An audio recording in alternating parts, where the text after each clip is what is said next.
మా terrace garden మీద ఒకే ఒక జాంకాయ ఉందండి. మొత్తం 12 కాయలు వచ్చాయన్నమాట. ఈరోజు ఒక సబ్స్క్రైబర్ వచ్చి మరి ఆ కాయ తెంపడం కోసం వచ్చారనమాట.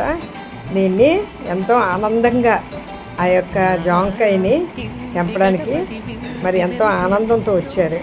ఇక చూడండి ఎలా తెంపుతున్నారో. మరి అది తినమన్నా తింటాం.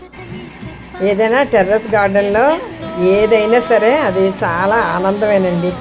ఎందుకంటే ఏ మందులతోని కానీ దేంతో కానీ పండించలేదు కాబట్టి కేవలం కిచెన్ వేస్ట్తోనే మరి ఆ యొక్క జామ చెట్టు బాగా ఎదిగింది. 12 కాయలు వచ్చాయంటే ఒక్కొక్కరికి మరి ఇవ్వడంతో వాళ్ళు ఎంతో హ్యాపీగా ఫీల్ అయ్యారు. ఆ చిన్న చెట్టుకి 12 కాయలు అంటే మాటలు కాదండి. చూసారు కదా. Thank you.